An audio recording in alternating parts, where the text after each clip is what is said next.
This is the BYD eMAX 7 and it's a big improvement on its predecessor, the E6. But let me explain. It's only a little longer than before, but the big improvements are two new more powerful motors and two battery pack options. And in moving from a 5-seater to a proper MPV, it becomes the first EV to be priced on par with its ICE competition. If you're in the market for an MPV, this is one video you do not want to miss.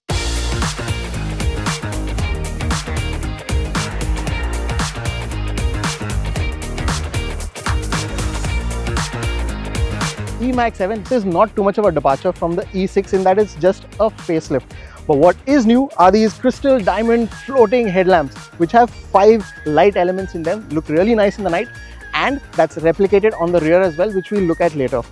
Gone then is the 4 electric vehicle bumper that used to be in the front. There's a nice new sporty design to the lower end of the bumper as well, and something that I really like is the sporty design to those alloy wheels.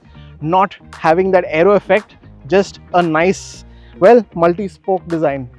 What is aero though is this lovely silhouette. Looks like it'll really be nice and efficient through the air. And then now we'll move to the side, where what you'll also see are lots of chrome elements that give it a little bit of a premium look. And now that we've got the whole side profile, let me just show you what the competition looks like in terms of size. So the Innova Crysta is about 35 mm longer than the eMAX 7, and the Innova HyCross is 45 mm, so that's about that much longer than the eMAX 7. In terms of wheelbase, the Innova HyCross is 50 mm longer and the Innova Crysta is actually 50 mm less.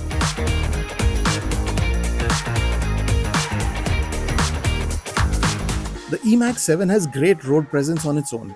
It looks sleek, spacious and modern on the road, but not quite as imposing as the Innova HyCross or the Crysta. And that's down to its height, which is 105 mm shorter than both the Crysta and the HyCross.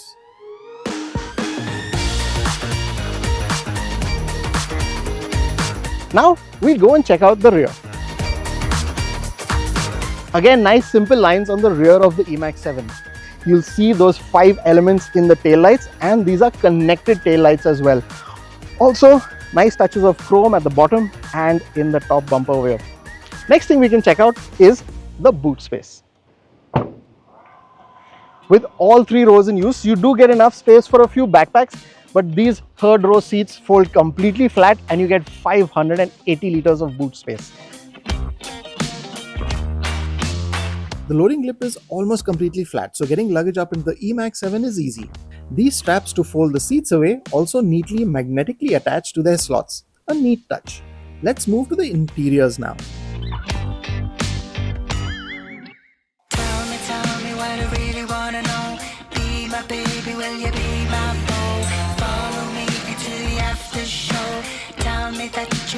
It really feels solidly built. All your touch points have a nice soft material, so there's leather wrapping here on the side of the central console, on the center armrest, on your door pads. Even this top portion of the door pad has a soft touch material to it. However, there are some hard plastics as well, so on the top of the dash and on the side over here. Speaking of the seats, you get a nice seating position. Both the driver and the passenger seats are electrically adjustable. And the steering also adjusts both for reach as well as tilt. Moving on to features then, and it wouldn't be a BYD if you didn't have, well, BYD's signature touchscreen treatment wherein you can change the portrait modes.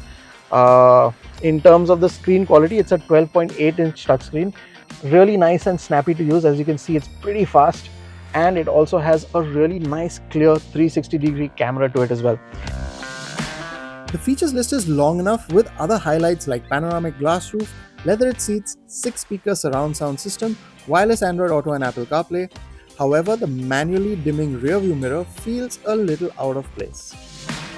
You also have wireless charging, and both the front seats are ventilated. You also get 2 cup holders here, which is something that you're going to miss in the second row.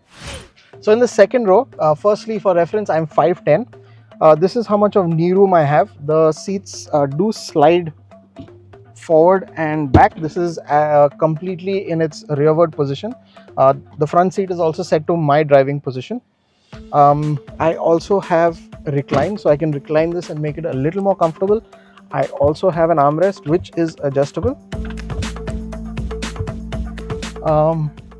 Good headroom, I would say, in the second row. So there's lots of storage spaces. The seat back pockets have these nice divisions over here where you can segregate your stuff. However, no cup holders is a bit of a miss. And while we are complaining about things, a rear sunshade would have really been nice. It would have given this car a really great second row experience and a chauffeur driven experience. At the moment, they're really nice and comfortable with that adjustment. However, it could have been just a little better. So for getting into the third row, with the 6-seat option, you can go through the center seats. However, with the 7-seat option, the only way forward is via the side. However, that's a nice big gap because that rail moves all the way forward. And if you remembered, that was set to my seating position. I had quite a bit of legroom there, and right now I do have a tiny bit of knee room here. Don't have too much foot room, but the third row does fit a full-size adult. Like I showed you that this second row can move forward a bit as well. I've got my own dedicated AC vent. I've got a cup holder here, but nowhere to put my phone or even a charge port. And there's a little shortage on headroom for me in the third row. In comparison, the HyCross's third row is more comfortable for full-size adults, but the eMAX is a bit more accommodating than the Innova Crysta. The eMAX 7 has BYD's own Blade battery technology, known for giving excellent range, and as BYD says, is one of the safest batteries in the industry. The charge time is an excellent 0 to 80% in just 35 minutes from a 115 kilowatt fast charging station for the larger battery pack. And BYD also says that the Blade battery doesn't need slow charging sessions between fast charging cycles, as some manufacturers recommend or mandate for better battery health.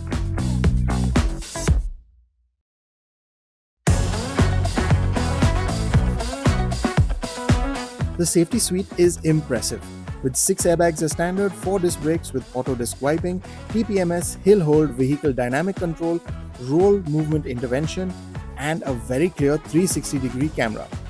There is a level 2 ADAS suite for the superior variants with adaptive cruise control and auto emergency braking, but we didn't quite get the time to really test it out.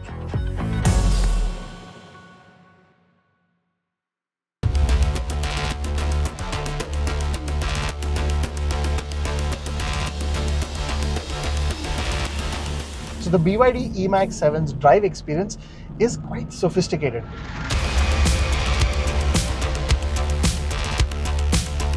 Let's break that down though. The steering is nicely weighted, light enough in the city, and weighs up nicely on the highway.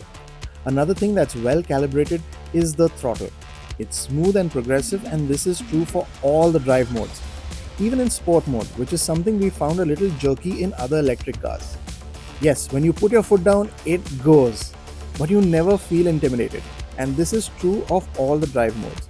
BYD claims a 0 to 100 kmph of 8.6 seconds, and we would tend to believe them, because an onboard race computer which will store acceleration times with a warning that it should be done on a closed road, of course, and we did find a closed road and tested it out, and it managed 100 kmph in just 8.2 seconds. So that figure is believable.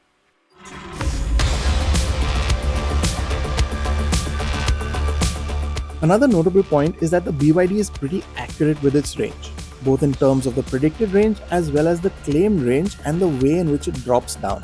For starters, this is one of the few cars that shows almost as much range as is claimed at the outset of your drive. For us, it was 523 kilometers with 98% charge at the start of our drive. And it dropped down consistently through the day. Yes, there was a loss of range, but we also had the car on practically the whole day with the aircon on because it was also a hot and steamy Chennai shoot. And we still managed to end the day with a good 300 plus kilometers still in the batteries and having traveled a genuine 160 kilometers. This is one car we would really love to drive to death. Another thing that was really impressive was the ride quality. Yes, Chennai has really smooth roads, but we did have a few potholes in the city as well as some speed bumps and broken patches. And the BYD tackled them impressively. The suspension stayed quiet, settled quickly, and isolated from the bumps really well. Overall, a great driving experience. Smooth, comfortable, plenty powerful, and with no real sore points to discuss. Hence, like I said, a sophisticated balance. BYD says that the eMAX 7 has a new target. In replacing the E6 that came before it, which was aimed squarely at fleet operations, BYD's own words says that the eMAX is now targeting everyone, and that is key. So first off, to widen that target audience, they've needed to make the BYD eMAX 7 experience more premium, plush, and they have. It's a much more sophisticated experience on the inside of that cabin, and more importantly, it's more powerful and fun to drive as well. And then in targeting everyone, which still includes fleet operations, brings into the picture the word economy. And that's where we get the brilliant pricing for the BYD eMAX 7. So the smaller battery pack is priced on par with the top-end variants of the Innova Crysta, and the larger battery pack, which is this car, is priced on par with the hybrid top-end variants of the Innova HyCross. So you are genuinely getting an electric vehicle at the same price as its ICE competition. Yes, the second and third row experience may not be as plush as you would get in the Innova HyCross, but if you are okay to compromise a little bit on the space in the third row and the plushness of the second row, and you are in the market for an MPV, any MPV, then the BYD eMAX 7 is a great option.